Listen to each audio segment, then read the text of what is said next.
हर हर महादेव। आप सभी का दिन शुभ हो। आज दिनांक है 14 जुलाई और दिन है सोमवार। आज सावन मास के कृष्ण पक्ष का चौथा दिन है और आज चतुर्थी तिथि रात 11:59 पर समाप्त होगी। बाद में पंचमी तिथि प्रारंभ हो जाएगी। इसके अलावा आज ब्रह्मा मुहूर्त सुबह 4:17 से 5:05 तक रहेगा और आज सूर्योदय होगा सुबह 5:53 पर, सूर्यास्त शाम 7:11 पर, राहु काल सुबह 7:30 बजे से 9 बजे तक रहेगा। इसके अलावा आयुष्मान योग शाम 4:14 तक रहेगा। बाद में सौभाग्य योग प्रारंभ हो जाएगा। तो आज बहुत ही शुभ संयोग बन रहे हैं और सावन मास के इस चौथे दिन का महत्व और भी अधिक हो जाता है, क्योंकि आज सोमवार है, वो दिन जो स्वयं भगवान भोलेनाथ को समर्पित है। और आज की कथा आरंभ करने से पहले हम भावपूर्वक ध्यान करते हैं उन महाकाल शिव का जो संपूर्ण ब्रह्मांड के अधिपति हैं, माता पार्वती का जो उनकी अर्धांगिनी होकर शक्ति का स्वरूप है, और हम करते हैं एक विशेष प्रार्थना आज के इस अति पुण्यकारी दिवस पर। हे भोलेनाथ, हे प्रभु आशुतोष, आपके चरणों में हमारा यह जीवन समर्पित है। हमें ऐसी भक्ति दीजिए जो स्वार्थ से परे हो, ऐसी आस्था दीजिए जो हर परिस्थिति में अडिग रहे, और ऐसा संयम दीजिए जिससे हम कर्तव्य, करुणा और क्षमा को जीवन का मार्ग बना सकें। हे शिव शंकर, हमारे जीवन के भीतर फैले तम को हरिए और आत्मा को प्रकाश से भर दीजिए। आपकी कृपा के बिना ना तप पूर्ण होता है, ना ज्ञान स्थिर। आज के इस दिव्य सोमवार को हमारा हृदय केवल ओम नमः शिवाय से गूंजता रहे, यही हमारी प्रार्थना है। सावन का सोमवार कलयुग में सबसे बड़ा वरदान है।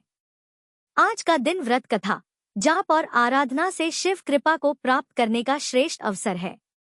इस दिन की गई पूजा चाहे कितनी भी सरल हो, अगर श्रद्धा से की जाए तो वह भोलेनाथ को अवश्य प्रसन्न करती है। आप सभी से विनम्र निवेदन है कि सावन मास कथा श्रृंखला के साथ आप अंत तक जुड़े रह। आज की कथा को भावपूर्वक सुने और इस पुण्य को अपने परिवार और मित्रों तक पहुंचाने के लिए लाइक, कमेंट और शेयर अवश्य करें। आज पहले सुनिए भगवान भोलेनाथ की भक्ति और भक्तों पर कृपा की एक अनोखी कथा। उसके बाद सुनेंगे सावन मास महात्म का आज का अध्याय।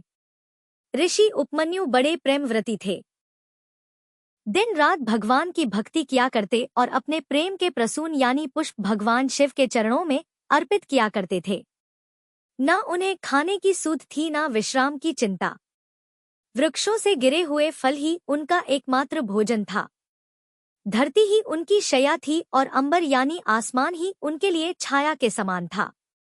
एक बार ऋषि उपमन्यु परिभ्रमण के लिए निकले। वे घूमते घूमते समुद्र के तट पर चले गए। समुद्र में ऊंची ऊंची लहरें उठ रही थी। भैरव गर्जन हो रहा था। उपमन्यु को वे लहरें प्रकृति के कोमल हाथों के समान लगी और वह भैरव गर्जन मधुर संगीत के समान उन्हें लगने लगा। उन्होंने सोचा, यह जगह तो बड़ी मनोरम है, बस यहीं तप करना चाहिए।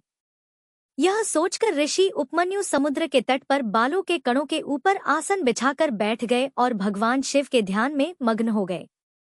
कई वर्षों तक ऋषि उपमन्यु इसी तरह से तपस्या करते रहे। उनके इस अखंड तप को देखकर देवराज इंद्र आकुल हो उठे। उन्होंने सोचा, कहीं ऐसा ना हो कि उपमन्यु अपने तप की शक्ति से स्वर्ग पर अपना अधिकार जमा ले। अब देवराज इंद्र के मन में ईर्ष्या जाग उठी। वे ऋषि उपमन्यु के तप को डिगाने के लिए कुबेर देवता को साथ लेकर चल पड़े। अब दोनों विचित्र वेश धारण करके समुद्र तट से कुछ दूरी पर ही थे कि उन्हें दो और मनुष्य दिखाई पड़े जो एकदम उन्हीं के समान वेशधारी थे। हर हर महादेव। आप सभी का दिन शुभ हो। आज दिनांक है 14 जुलाई और दिन है सोमवार। आज सावन मास के कृष्ण पक्ष का चौथा दिन है और आज चतुर्थी तिथि रात 11:59 पर समाप्त होगी। बाद में पंचमी तिथि प्रारंभ हो जाएगी। इसके अलावा आज ब्रह्मा मुहूर्त सुबह 4:17 से 5:05 तक रहेगा और आज सूर्योदय होगा सुबह 5:53 पर, सूर्यास्त शाम 7:11 पर, राहु काल सुबह 7:30 बजे से 9 बजे तक रहेगा। इसके अलावा आयुष्मान योग शाम 4:14 तक रहेगा। बाद में सौभाग्य योग प्रारंभ हो जाएगा। तो आज बहुत ही शुभ संयोग बन रहे हैं और सावन मास के इस चौथे दिन का महत्व और भी अधिक हो जाता है, क्योंकि आज सोमवार है, वो दिन जो स्वयं भगवान भोलेनाथ को समर्पित है। और आज की कथा आरंभ करने से पहले हम भावपूर्वक ध्यान करते हैं उन महाकाल शिव का जो संपूर्ण ब्रह्मांड के अधिपति हैं, माता पार्वती का जो उनकी अर्धांगिनी होकर शक्ति का स्वरूप है, और हम करते हैं एक विशेष प्रार्थना आज के इस अति पुण्यकारी दिवस पर। हे भोलेनाथ, हे प्रभु आशुतोष, आपके चरणों में हमारा यह जीवन समर्पित है। हमें ऐसी भक्ति दीजिए जो स्वार्थ से परे हो, ऐसी आस्था दीजिए जो हर परिस्थिति में अडिग रहे, और ऐसा संयम दीजिए जिससे हम कर्तव्य, करुणा और क्षमा को जीवन का मार्ग बना सकें। हे शिव शंकर, हमारे जीवन के भीतर फैले तम को हरिए और आत्मा को प्रकाश से भर दीजिए। आपकी कृपा के बिना ना तप पूर्ण होता है, ना ज्ञान स्थिर। आज के इस दिव्य सोमवार को हमारा हृदय केवल ओम नमः शिवाय से गूंजता रहे, यही हमारी प्रार्थना है। सावन का सोमवार कलयुग में सबसे बड़ा वरदान है। आज का दिन व्रत कथा, जाप और आराधना से शिव कृपा को प्राप्त करने का श्रेष्ठ अवसर है। इस दिन की गई पूजा चाहे कितनी भी सरल हो, अगर श्रद्धा से की जाए तो वह भोलेनाथ को अवश्य प्रसन्न करती है। आप सभी से विनम्र निवेदन है कि सावन मास कथा श्रृंखला के साथ आप अंत तक जुड़े रह। आज की कथा को भावपूर्वक सुने और इस पुण्य को अपने परिवार और मित्रों तक पहुंचाने के लिए लाइक, कमेंट और शेयर अवश्य करें। आज पहले सुनिए भगवान भोलेनाथ की भक्ति और भक्तों पर कृपा की एक अनोखी कथा। उसके बाद सुनेंगे सावन मास महात्म का आज का अध्याय। ऋषि उपमन्यु बड़े प्रेमव्रती थे। दिन रात भगवान की भक्ति किया करते और अपने प्रेम के प्रसून यानी पुष्प भगवान शिव के चरणों में अर्पित किया करते थे। न उन्हें खाने की सूध थी, न विश्राम की चिंता। वृक्षों से गिरे हुए फल ही उनका एकमात्र भोजन था। धरती ही उनकी शैया थी और अंबर यानी आसमान ही उनके लिए छाया के समान था। एक बार ऋषि उपमन्यु परिभ्रमण के लिए निकले। वे घूमते घूमते समुद्र के तट पर चले गए। समुद्र में ऊंची ऊंची लहरें उठ रही थी। भैरव गर्जन हो रहा था। उपमन्यु को वे लहरें प्रकृति के कोमल हाथों के समान लगी और वह भैरव गर्जन मधुर संगीत के समान उन्हें लगने लगा। उन्होंने सोचा, यह जगह तो बड़ी मनोरम है, बस यहीं तप करना चाहिए। यह सोचकर ऋषि उपमन्यु समुद्र के तट पर बालों के कणों के ऊपर आसन बिछाकर बैठ गए और भगवान शिव के ध्यान में मग्न हो गए। कई वर्षों तक ऋषि उपमन्यु इसी तरह से तपस्या करते रहे। उनके इस अखंड तप को देखकर देवराज इंद्र आकुल हो उठे। उन्होंने सोचा, कहीं ऐसा ना हो कि उपमन्यु अपने तप की शक्ति से स्वर्ग पर अपना अधिकार जमा ले। अब देवराज इंद्र के मन में ईर्ष्या जाग उठी। वे ऋषि उपमन्यु के तप को डिगाने के लिए कुबेर देवता को साथ लेकर चल पड़े। अब दोनों विचित्र वेश धारण करके समुद्र तट से कुछ दूरी पर ही थे कि उन्हें दो और मनुष्य दिखाई पड़े जो एकदम उन्हीं के समान वेशधारी थे। हर हर महादेव। आप सभी का दिन शुभ हो। आज दिनांक है 14 जुलाई और दिन है सोमवार। आज सावन मास के कृष्ण पक्ष का चौथा दिन है और आज चतुर्थी तिथि रात 11:59 पर समाप्त होगी। बाद में पंचमी तिथि प्रारंभ हो जाएगी। इसके अलावा आज ब्रह्मा मुहूर्त सुबह 4:17 से 5:05 तक रहेगा और आज सूर्योदय होगा सुबह 5:53 पर, सूर्यास्त शाम 7:11 पर, राहु काल सुबह 7:30 बजे से 9 बजे तक रहेगा। इसके अलावा आयुष्मान योग शाम 4:14 तक रहेगा। बाद में सौभाग्य योग प्रारंभ हो जाएगा। तो आज बहुत ही शुभ संयोग बन रहे हैं और सावन मास के इस चौथे दिन का महत्व और भी अधिक हो जाता है, क्योंकि आज सोमवार है, वो दिन जो स्वयं भगवान भोलेनाथ को समर्पित है। और आज की कथा आरंभ करने से पहले हम भावपूर्वक ध्यान करते हैं उन महाकाल शिव का जो संपूर्ण ब्रह्मांड के अधिपति हैं, माता पार्वती का जो उनकी अर्धांगिनी होकर शक्ति का स्वरूप है, और हम करते हैं एक विशेष प्रार्थना आज के इस अति पुण्यकारी दिवस पर। हे भोलेनाथ, हे प्रभु आशुतोष, आपके चरणों में हमारा यह जीवन समर्पित है। हमें ऐसी भक्ति दीजिए जो स्वार्थ से परे हो, ऐसी आस्था दीजिए जो हर परिस्थिति में अडिग रहे और ऐसा संयम दीजिए जिससे हम कर्तव्य, करुणा और क्षमा को जीवन का मार्ग बना सकें। हे शिव शंकर, हमारे जीवन के भीतर फैले तम को हरिए और आत्मा को प्रकाश से भर दीजिए। आपकी कृपा के बिना ना तप पूर्ण होता है, ना ज्ञान स्थिर। आज के इस दिव्य सोमवार को हमारा हृदय केवल ओम नमः शिवाय से गूंजता रहे, यही हमारी प्रार्थना है। सावन का सोमवार कलयुग में सबसे बड़ा वरदान है। आज का दिन व्रत कथा, जाप और आराधना से शिव कृपा को प्राप्त करने का श्रेष्ठ अवसर है। इस दिन की गई पूजा चाहे कितनी भी सरल हो, अगर श्रद्धा से की जाए तो वह भोलेनाथ को अवश्य प्रसन्न करती है। आप सभी से विनम्र निवेदन है कि सावन मास कथा श्रृंखला के साथ आप अंत तक जुड़े रह। आज की कथा को भावपूर्वक सुने और इस पुण्य को अपने परिवार और मित्रों तक पहुंचाने के लिए लाइक, कमेंट और शेयर अवश्य करें। आज पहले सुनिए भगवान भोलेनाथ की भक्ति और भक्तों पर कृपा की एक अनोखी कथा। उसके बाद सुनेंगे सावन मास महात्म का आज का अध्याय। ऋषि उपमन्यु बड़े प्रेमव्रती थे। दिन रात भगवान की भक्ति किया करते और अपने प्रेम के प्रसून यानी पुष्प भगवान शिव के चरणों में अर्पित किया करते थे। न उन्हें खाने की सूध थी, न विश्राम की चिंता। वृक्षों से गिरे हुए फल ही उनका एकमात्र भोजन था। धरती ही उनकी शैया थी और अंबर यानी आसमान ही उनके लिए छाया के समान था। एक बार ऋषि उपमन्यु परिभ्रमण के लिए निकले। वे घूमते घूमते समुद्र के तट पर चले गए। समुद्र में ऊंची ऊंची लहरें उठ रही थी। भैरव गर्जन हो रहा था। उपमन्यु को वे लहरें प्रकृति के कोमल हाथों के समान लगी और वह भैरव गर्जन मधुर संगीत के समान उन्हें लगने लगा। उन्होंने सोचा, यह जगह तो बड़ी मनोरम है, बस यहीं तप करना चाहिए। यह सोचकर ऋषि उपमन्यु समुद्र के तट पर बालों के कणों के ऊपर आसन बिछाकर बैठ गए और भगवान शिव के ध्यान में मग्न हो गए। कई वर्षों तक ऋषि उपमन्यु इसी तरह से तपस्या करते रहे। उनके इस अखंड तप को देखकर देवराज इंद्र आकुल हो उठे। उन्होंने सोचा, कहीं ऐसा ना हो कि उपमन्यु अपने तप की शक्ति से स्वर्ग पर अपना अधिकार जमा ले। अब देवराज इंद्र के मन में ईर्ष्या जाग उठी। वे ऋषि उपमन्यु के तप को डिगाने के लिए कुबेर देवता को साथ लेकर चल पड़े।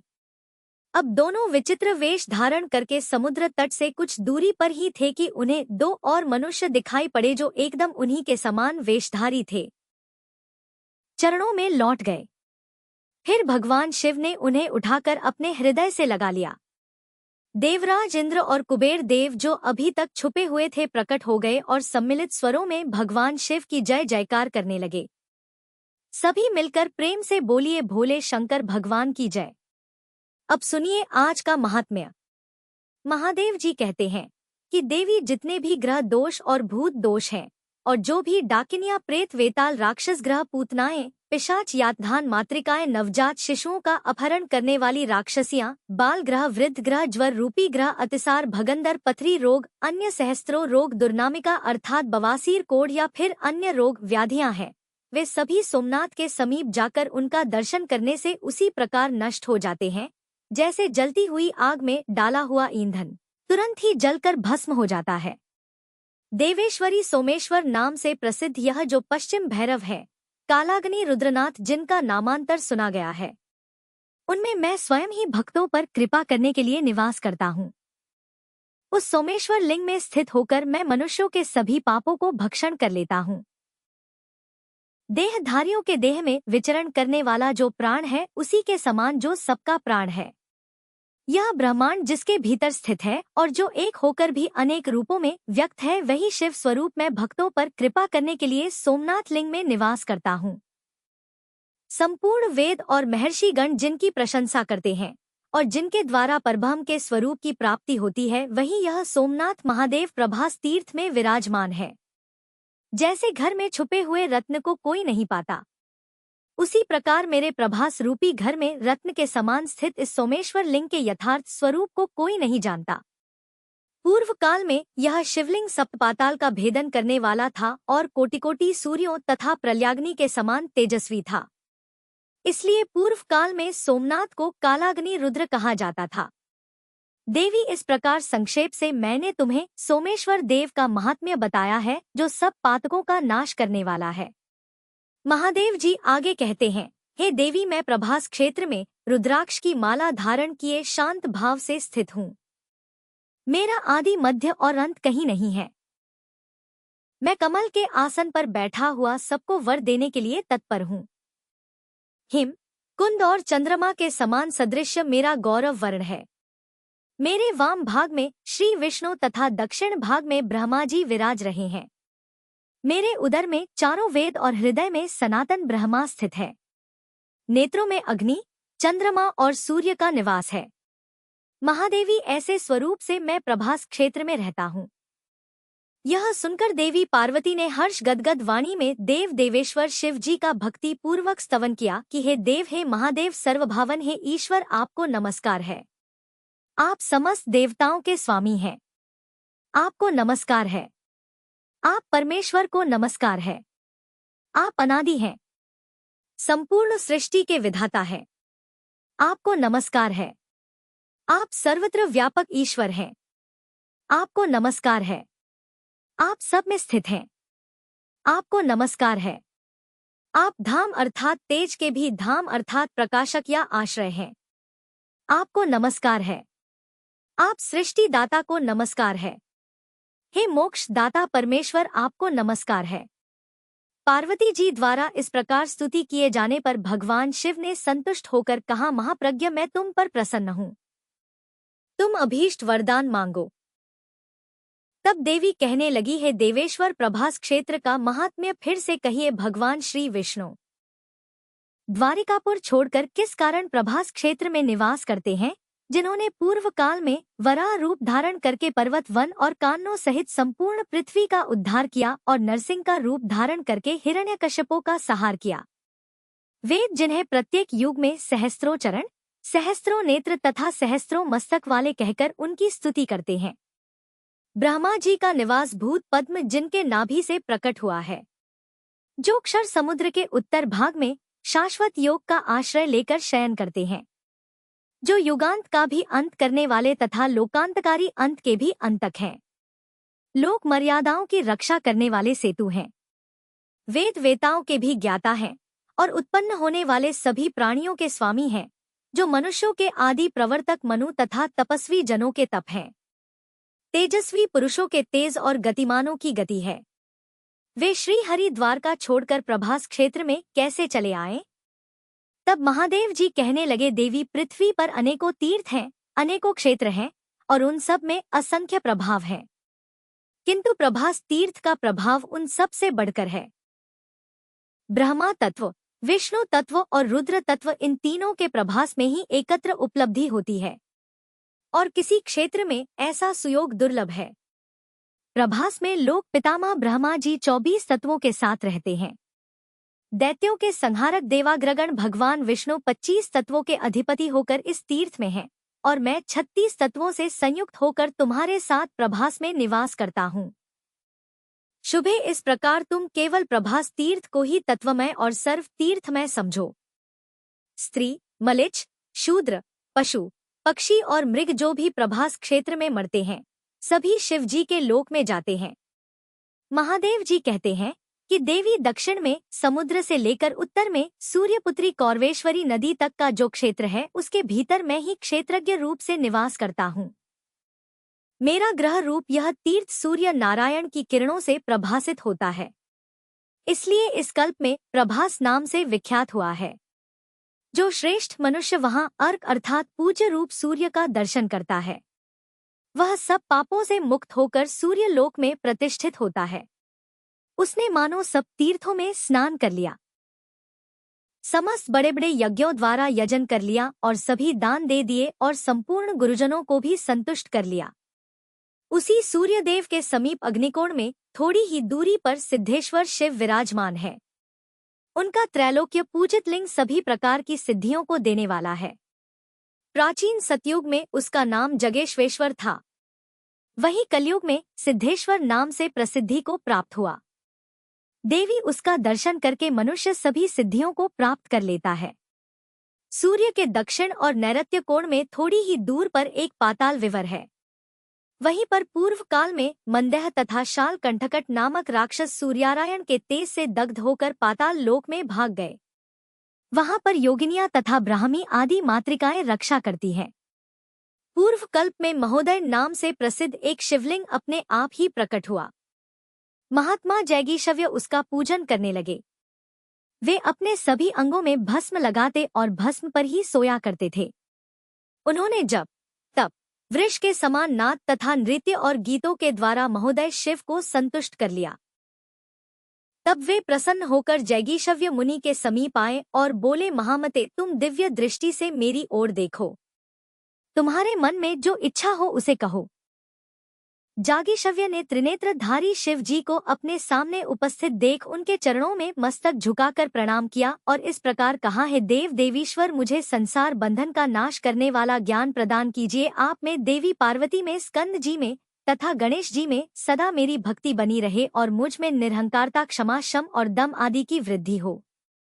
तब उन महादेव जी ने कहा कि तुम अजर अमर सब शोकों से रहित महान योगी, अत्यंत शक्तिशाली तथा योग के ऐश्वर्य से युक्त होगे। योगाचार्य के रूप में तुम्हारी प्रसिद्धि होगी। जो तुम्हारे द्वारा पूजित इस शिवलिंग का पूजन करेगा वह सब पापों से मुक्त होकर दिव्य योग को प्राप्त हो जाएगा। जो द्विज योग के लिए जैगीशव्य गुहा का आश्रय लेगा वह 7 रात में योग युक्त हो जाएगा और इस संसार से तर जाएगा। 1 मास के बाद उसे पूर्व जन्म का ज्ञान हो जाएगा। 1 रात में उसे शुद्ध गति प्राप्त होगी। दूसरी रात में वह पितरों को तार देगा और 3 रात में वह समस्त पितरों को तारने की शक्ति भी प्राप्त कर लेगा। इस प्रकार वरदान देकर भगवान शिव वहीं अंतर्ध्य हो गए। देवी, इस युग में द्वापर आने पर जब कलयुग का प्रवेश हुआ तब उस समय बालकिल्य नाम वाले महर्षियों ने प्रभास क्षेत्र में सूर्य स्थल के पास आकर जैगीशव्य गुहा में निवास करने वाले देवेश्वर शिव जी की आराधना की। वे 88,000 ऊर्ध्वेता ऋषि 10,000 वर्षों तक तपस्या करके प्रमोदमय सिद्धि को प्राप्त हो गए। तब से वह जैगीश्वेश्वर लिंग सिद्धेश्वर निम से विख्यात हो गया। जब सोमवार के साथ कृष्ण पक्ष की शिव चतुर्दशी आती है उस समय सिद्धेश्वर देव का दर्शन अत्यंत दुर्लभ हो जाता है। देवेश्वरी सिद्धेश्वर लिंग के आगे 3 धनुष की दूरी पर सूर्य सारथी अरुण के द्वारा स्थापित एक सिद्धलिंग है जो कलयुग के सभी पापों का नाश करने वाला है। चैत्र मास की शुक्ल पक्ष या त्रयोदशी को जो भक्ति भाव से विधि पूर्वक उस लिंग का पूजन करता है उसे पुंडरीक यज्ञ का फल प्राप्त हो जाता है। जय भोलेनाथ। आज के महात्म्य में बस इतना ही।